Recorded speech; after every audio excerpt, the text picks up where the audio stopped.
Good morning students, welcome back to your SST classes. As usual in this video, we will discuss about the chapter number 9 of history. History का chapter number 9 हम करेंगे और हमारी class है 8th class का chapter number 9 history. आज हम इस चैप्टर जो वीडियो में डिस्कस करेंगे and the name of the chapter is women and reform. Women is a plural form of woman. Women and reform मतलब जो महिला है और जो है क्या समाज जो भी सुधार आए वीमेन की कंडीशन में, पहले क्या था और बाद में वो कंडीशन कैसी रही, इस सब के बारे में हम इस वीडियो में पढ़कर समझेंगे. Okay, now let's start the chapter. Reforming 19th century Indian society. Reforming 19th century Indian society. 19th century में इंडियन सोसाइटी में जो भी सुधार आए उसके बारे में हम पढ़ेंगे. आइए इंट्रो पढ़ते हैं. In the 18th century Indian society was in the grip of social evils like superstitions, discrimination against women and caste based social structure. Social evils such as sati, female infanticide and child marriage was scrapped into Hindu society. Women were not allowed to study and were married off at a tender age. Widows could not see men. देखो, जब हमारा 18th century जब 18वीं शताब्दी थी, 18th century थी, तो उसमें जो हमारा भारतीय समाज था वो उसमें बहुत सारी बुराइयों की पकड़ में आया हुआ था. वो एक सुपरस्टिशन, अंधविश्वास, भेदभाव जो है, डिस्क्रिमिनेशन था, ऊंच नीच का भेदभाव था वीमेन में, and caste based social structure और कास्ट बेस्ड मतलब जातिगत भेदभाव थे. इस तरह की बहुत सारी बुराइयां थी. सती प्रथा चलाई गई थी. सती प्रथा क्या होती थी, जिसमें अपने पति की मृत्यु के बाद पत्नी को भी पति की चिता के साथ जलना पड़ता था, चाहे वो उसके लिए इच्छुक है या नहीं है. मतलब जबरन उसको उसके साथ पति की चिता के साथ जला दिया जाता था, जिंदा जला दिया जाता था. फीमेल इन्फेंटिसाइड वो क्या होता है कि जैसे सपोज बेबी गर्ल है तो उसको मदर के जो है पेट में ही उसको मार दिया जाता था. और जो है ये चाइल्ड मैरिज है. चाइल्ड मैरिज के बारे में आप जानते ही हैं कि बाल विवाह, और इस तरह से बहुत सारी जो थी समाज में, हमारे हिंदू समाज में जो बुराइयां थी वो आ चुकी थी. और जो वीमेन थी उनको पढ़ने का भी अधिकार नहीं था. और एक मतलब एक एज होती थी कि मतलब इतनी एज तक ही वो पढ़ सकती हैं, इतनी एज तक उनकी मैरिज हो सकती है और उसके बाद ना उनकी मैरिज नहीं हो पाएगी, पढ़ नहीं पाएंगे. मतलब हर चीज़ के लिए उनके ऊपर रेस्ट्रिक्शंस लगाई गई थी. और जो विधवा होती थी, विडो होती थी, वो दोबारा से मैरिज नहीं कर पाएंगी, जिससे उनका पुनर्विवाह नहीं हो सकता. तो इस तरह से बहुत सारे जो थे रुकावट जो है उनके ऊपर रोक टोक लगाई गई थी. और उनके पास they did not have the right to the inherit property. और उनके पास ऐसा अधिकार भी नहीं था कि मतलब उत्तराधिकार में उन्हें कुछ जो है प्रॉपर्टी मिले, कुछ धन दौलत मिले. मतलब उत्तराधिकार, जैसे एक बेटे को उत्तराधिकार में प्रॉपर्टी मिलती है अपने पिता की, लेकिन एक जो है महिला को या एक लड़की को उस तरह की कोई अधिकार नहीं था. Their social position was very low and they were dependent on the menfolk of their family. और वो जो सोशल पोजीशन थी वो बहुत ही वीमेन की बहुत ख़राब थी और वो हर काम के लिए जो है पुरुषों पर निर्भर रहती थी जो भी उनकी फैमिली में होते थे. The caste system was prominent in India. जो कास्ट सिस्टम है वो तो पहले से ही चलता आ रहा है इंडिया में. From the early 19th century some broad minded Indians society felt the need to shed backwardness and initiate reforms. और जब 19वीं शताब्दी की शुरुआत में कुछ ब्रॉड माइंडेड लोग थे, मतलब जो खुले विचारों के लोग थे भारतीय समाज में, उन्होंने महसूस किया कि ये जो बैकवर्डनेस है इसको हटाया जाए और जो है कुछ सुधार करने के लिए इनिशिएट किया जाए, पहल किया जाए. Since many of the social evils and superstition were related to religious belief. और पहले क्या होता था, जो सामाजिक बुराइयां थी या जो भी अंधविश्वास थे वो रिलेटेड किससे रिलेटेड थे, जो धार्मिक लोग जो धर्म के नाम पर जो भी लोग विश्वास करते थे, अंधविश्वास करते थे. Social reform movements also had overtones of religious reforms. और जो सामाजिक आंदोलन जो चलाया गया सुधार के लिए, उसमें भी जो है धार्मिक सुधार करने की भी जरूरत थी. Educated middle class who were influenced by the western thought came forward to lead these reform movements which marked the transition of Indian society from the medieval to the modern age. Religious society and culture underwent at a remarkable change in India and gave an impetus to national consequence. Here we will read about some of the social religious movement of this time. अब देखो क्या हुआ, educated middle class जो थे वो भी जो थे वो वेस्टर्न विचारों से बहुत ज़्यादा प्रभावित थे.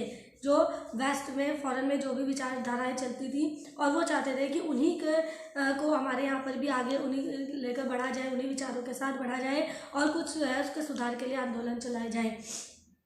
और उससे क्या हुआ, जो भारतीय समाज है उसमें जो मेडिवल एज से मॉडर्न एज में आए तो बहुत सारे सुधार हुए, बदलाव आए। Religious society and culture underwent a remarkable change. Religious जो है धार्मिक समाज में और जो संस्कृति जो थे इनके अंदर बहुत सारे चेंजेस आए। और आइए अब हम इस चैप्टर में आगे डिटेल से पढ़ेंगे कि कौन कौन से सामाजिक धार्मिक जो है आंदोलन चलाए गए सुधार को करने के लिए, और some prominent social and religious reform movements वगैरह, Brahmo Samaj, Arya Samaj, Ramakrishna mission and the Aligarh movements. ये कुछ मूवमेंट्स थे, सोशल रिफॉर्मर मूवमेंट्स, जो सोशल रिलीजियस मूवमेंट्स थे जो सुधार के लिए आए थे, उनका नाम उनमें से कुछ है ये ब्रह्म Samaj, Arya Samaj, Ramakrishna mission and the Aligarh movement. आइए सबके बारे में हम डिटेल से पढ़ते हैं। Position of women in 19th century India. अब 19th सेंचुरी में जो वीमेन थी, महिलाओं की क्या अवस्था थी, क्या पोजीशन थी, from a position of near equality with man during Vedic time. The position of Indian women slowly decline from an early age. देखो जब वैदिक टाइम की अगर हम बात करें तो वैदिक टाइम में क्या था कि जो पोजीशन थी वो लगभग मतलब बराबर थी, जो मैन और वीमेन जो थे उनको बराबर के अधिकार प्राप्त थे। लेकिन धीरे धीरे जो है उनकी अवस्था में बदलाव आते चले गए और वो मतलब जो है डिक्लाइन होती चली गई, मतलब सुधार जो है मतलब बुरी होती चली गई उनकी, उसमें डिक्लाइन आता गया, निम्न स्तर पर हो गई वो। और एज अर्ली एज 1000 BC तक उनकी जो कंडीशन थी वो बुरी हो गई थी। And this was followed by 2000 year of deterioration. और जो है ये तो चला 1000 BC से लेकर 2000 ईयर्स तक उनकी हालत और भी ज़्यादा खराब हो गई, लगातार 2000 साल तक ऐसा ही चलता रहा। In fact, by the beginning of the medieval period, women's status reached at bottom before a slow recovery ensued. Change in the patriarchal system of society. देखो मैंने आपको लास्ट चैप्टर जो पढ़ाया उसमें पैट्रियार्कल और मैट्रियार्कल पढ़ाया था ना। पैट्रियार्कल सोसाइटी क्या था कि जो उसमें फादर टू सन जो है वो मतलब जो है इनहेरिट होता था, उत्तराधिकार में मिलता था, प्रॉपर्टी भी चेंज होती थी, और जो है वो पुरुष प्रधान जो फैमिलीज होती हैं वो पैट्रियार्कल होती हैं। तो उसमें भी बदलाव आ चुका था समाज में, इंप्रूवमेंट्स इन एजुकेशन में भी बदलाव आ चुका था, एज ऑफ मैरिज भी जो है बढ़ा दी गई थी, विडो भी रीमैरिज करने लगी थी, डिफरेंट लॉज चला दिए गए थे, प्रथाएं चला दी गई थी, customs and recognition of women economic potential all played a role in revolving the station of Indian women. और यहाँ तक कि इकोनॉमिकली भी वो अपनी इच्छा से कोई भी काम कर सकती थी, मतलब कोई भी प्रोफेशनली, और उनके जो है स्टेटस में बहुत बदलाव आया। The colonial rulers and the emerging educated class recognized the role and the importance of women in society and made a sustained effort to find a remedy. अब देखो जो कॉलोनियल रूलर थे, जो उपनिवेशी जो रूलर्स थे ब्रिटिशर, वो क्या है, and the emerging educated class, और जो भी शिक्षित वर्ग के लोग थे उन मतलब ये लोग भी जाने गए, और उनमें जो है importance of women in society वो बढ़ी, and made a sustain effort to find a remedy. और उसको मतलब सुधार करने के लिए, उसको बनाए रखने के लिए, सस्टेन का मतलब क्या होता है, और जो है उसको बनाए रखने के लिए उन्होंने एक कुछ तरीका भी ढूंढ लिया। अनरैवलिंग द पास्ट मूविंग फ्रॉम वैदिक सोसाइटी। अब अनरैवलिंग द पास्ट के बाद में क्या हुआ देखो, मूविंग फ्रॉम वैदिक सोसाइटी, वैदिक समाज के से आगे बढ़ते हुए through the Buddhist period to a Puranic Hindu society and through Muslim rule to the British Raj, Indian society had already been a patriarchal one. अब देखो वैदिक समाज से आगे बुद्धिस्ट समय भी आया, जब बुद्धम के लोगों का सब बौद्धिस्ट आए, और यहाँ पे पौराणिक जो हिंदू सोसाइटी भी आई, मुस्लिम रूलर्स भी आए।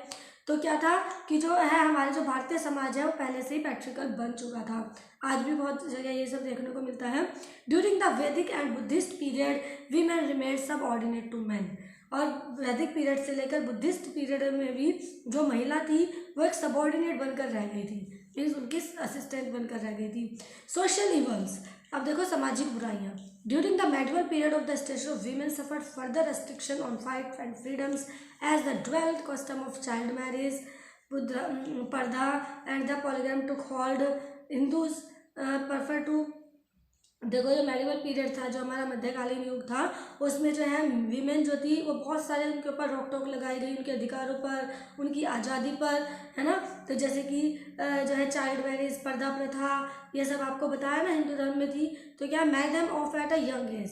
तो यंग एज के बाद वो मैरिज नहीं कर सकती थी, कीप देम पर्दा, उन्हें पर्दे में रहना पड़ता था, marry of more than one girl to a Hindu man, और कई बार क्या होता था कि one girl to a Hindu man से एक लड़की से ज़्यादा मतलब विवाह नहीं कर सकती, और इसी तरह की पॉलीगैमीज बनी हुई थी। Sati as a women not economically independent, जो वीमेन थी वो अर्थशास्त्र अगर उसको कहना फाइनेंशियली वो इंडिपेंडेंट नहीं होती थी, अगर रुपये पैसे की बात की जाए तो इकोनॉमिकली उसे डिपेंड रहना पड़ता था जो है अपने हस्बैंड पर और अपने जो मेल मेंबर्स होते थे फैमिली में उन पर। She was treated as a burden of the society, तो उसको ऐसा ट्रीट किया जाता है जैसे कि वो एक बोझ है इस समाज पर। एंड आफ्टर हस्बैंड्स डेथ, अब मैंने आपको सती के बारे में बताया था ना कि हस्बैंड की डेथ के बाद उसको भी जो है उसकी जो है उसकी डेथ के बाद उसको भी मतलब ऐसा समझा जाता था कि अब ये परिवार पर एक बोझ बन गई है, क्योंकि हस्बैंड ही सारा खर्च जो भी था पालन पोषण वही करता था, तो हस्बैंड की मृत्यु के बाद उसको एक बोझ समझा जाता था और वो अपनी इच्छा से कोई काम नहीं कर सकती थी। The inhuman practice of sati prevalent at the time clearly showed the miserable condition of women. तो इस तरह से जो मिजरेबल कंडीशन थी, जो दयनीय अवस्था है, वो पूरी क्लियर दिखाई देखने को मिलती है उस समय की। According to this practice a widow dress like a bride, और इसके अकॉर्डिंग क्या है, जो विधवा होती थी उसको एक ब्राइड के तरह सजाया जाता था और उसे उसके अपने पति के फ्यूनरल मतलब उसकी चिता के साथ उसके शव के साथ, तो शव जो था जो उसकी मृत्यु के बाद डेड हस्बैंड के साथ उसको जलाया जाता था, सजा धजा दिया जाता था दुल्हन की तरह, और उसको फिर उसके मृत पति के साथ के शव के साथ उसको भी उसकी चिता में जलना पड़ता था।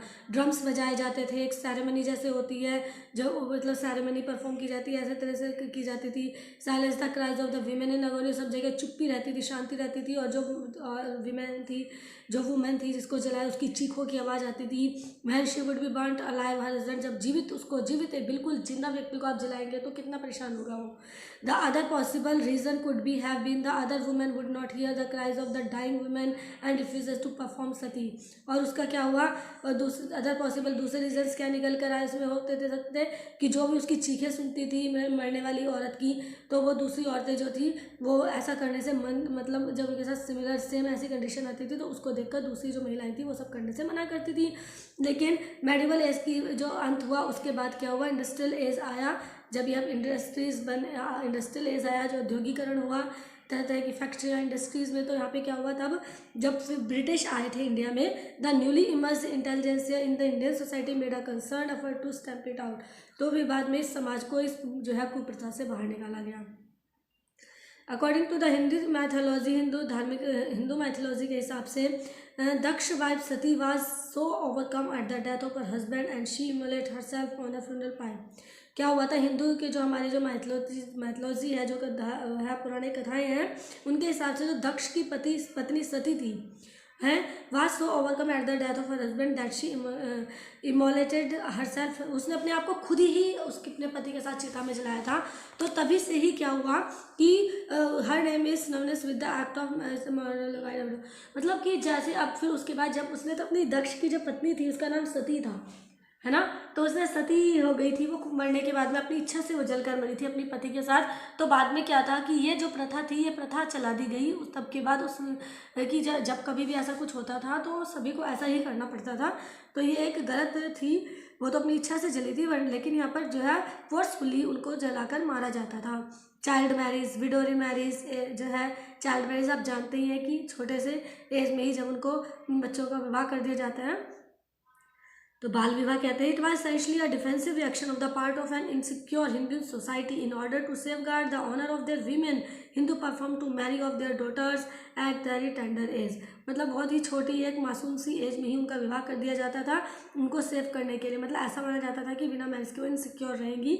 It was the custom not only among the poor sections but also the wealthy classes, ऐसा नहीं कि जो गरीब लोग होते थे उनके यहाँ ऐसे किया जाता था, मतलब जो पुअर सेक्शन में ही नहीं, रिच सेक्शन में भी, वेल्दी क्लासेज के लोग भी, समृद्धशाली वर्ग के लोग भी ऐसा ही करते थे।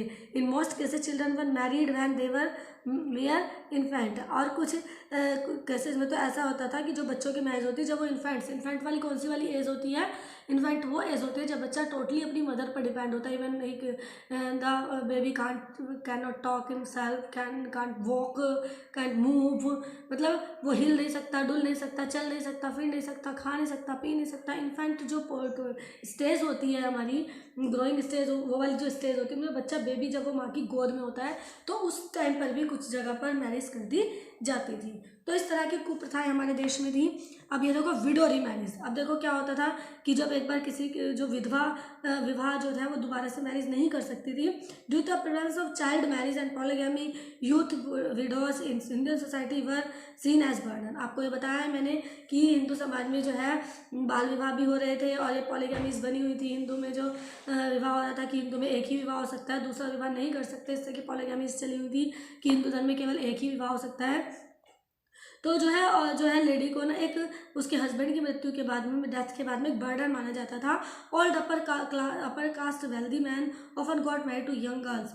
और ये जो क्या होता था, जो अपर क्लास के जो लोग होते थे, वेल्दी पर्सन, जो रिच पर्सन होते थे, वो जो है यंग गर्ल्स के साथ मैरिज कर लेते थे। और फिर एक एज फैक्टर तो मैटर करता ही है। और हस्बैंड की डेथ के बाद जो यंग विडोज होती थी उनको जो है आइसोलेशन में रखा जाता था। आइसोलेशन मतलब अकेले रहना पड़ता था उन्हें, बहुत सारे रिस्ट्रिक्शंस के साथ, कहीं आने जाने नहीं दिया जाता था, बहुत बुरा व्यवहार किया जाता था। उनके जो बाल हैं वो भी काट दिए जाते थे, उनको गंजा कर दिया जाता था और उनको जो है बिल्कुल ही रूखा सूखा खाना खाना होता था, सिंपल कपड़े पहनने होते थे, एक ही रूम में रहना होता था और अपने जब घर से हर काम से उसको बिल्कुल कट ऑफ कर दिया जाता था। तो इस तरह की गलत गलत प्रथाएं जो थी हमारे समाज में थी, जो कि अब ऐसा नहीं है। They could not participate in, कोई भी सोशल फंक्शन होता था, कहीं पर कोई मतलब फंक्शन है, मैरिज था, कहीं भी वो नहीं जा पाती थी। और bad omen to see their face, अगर उनका कोई चेहरा देख लेता था तो लोग उसको अपशगुन मानते थे। Widow remarriage were prohibited in Indian society practically among the Brahmins and other upper caste. और विडो मैरिज होती है उनमें मनाही थी हिंदू समाज में करने के लिए, पर्टिकुलरली जो ब्राह्मण लोग होते थे या उच्च क्लास के लोग होते थे उनको ही, मतलब वहाँ पर ये विधवा विवाह जो है वो निषिद्ध था, वो नहीं करने दिया करते थे। देखो अब हमने इस चैप्टर में जो पढ़ा ये पार्ट 1 है, बाकी का चैप्टर हम पार्ट 2 में डिस्कस करेंगे। ओके, आई होप कि आपको ये मतलब समझ में आया होगा, जानने को भी काफ़ी कुछ मिला होगा।